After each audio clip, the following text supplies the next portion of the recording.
Notre master à Grenoble, c'est qu'il nous permet de travailler avec différents profils aussi. Le marché est très en faveur des salariés plus que de l'entreprise.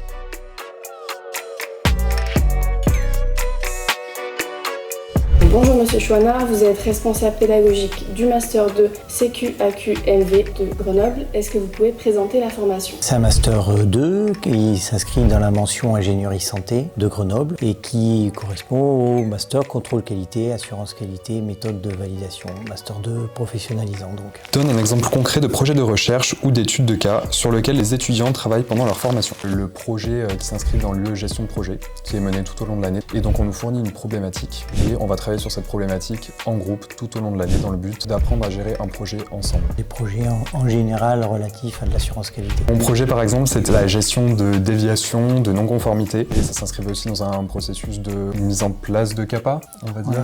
D'amélioration de fonctionnement du master au sens très large. Si tu devais donner un conseil pour réussir cette formation, lequel serait-il? S'intéresser à tout. La qualité est un domaine qui est quand même très large, on peut tant exercer dans de l'assurance qualité opérationnelle, qu'elle soit documentaire, rapprocher du contrôle qualité, aussi du management de la qualité. L'offre grenobloise, elle est très généraliste pour répondre à la fois à l'offre qui est large et permettre aux étudiants de se positionner un peu mieux au-delà des stages qu'ils ont fait en amont dans le domaine de la qualité. Y aurait-il un sujet auquel tu aimerais sensibiliser les futurs étudiants? Plus tard, on est amené à travailler avec tout type de profil. Un autre atout de notre master à Grenoble, c'est qu'il nous permet de travailler avec différents profils aussi, donc des gens qui sont issus du master ingénierie de la santé, des gens qui sont issus de toute localisation dans la France, des étudiants qui sont issus de pharmacie, et ça vraiment c'est un plus, je trouve, de pouvoir dès le début commencer à travailler avec des étudiants issus de différentes filières. En quoi cette formation répond-elle aux défis actuels de l'industrie pharmaceutique? Le marché est très en faveur des salariés plus que de l'entreprise, parce que quand on voit l'offre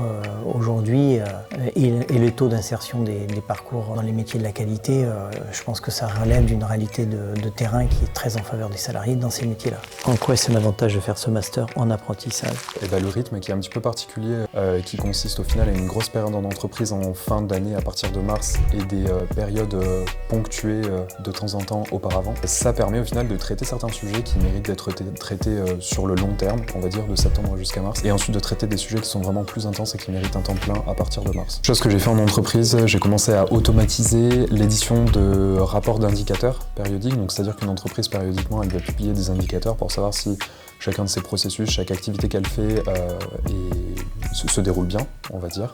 Et ces rapports doivent être édités périodiquement et je m'occupe de l'automatisation de la création de ces rapports. C'est aussi une source de rémunération qui leur permet d'envisager la réalisation de leur année un peu différemment. Quel est ton plus beau souvenir de la formation? Ça peut paraître rien, mais en fait c'est le dernier clic d'envoi de certains mails, les 3 gros projets qu'on a menés tout au long de l'année en fait. Quand on bosse sur un projet pendant plusieurs mois, voire quasiment toute une année, quand on envoie le mail à la fin, on est très satisfait, on se rend compte en fait de d'où on est parti et des connaissances qu'on en a retirées.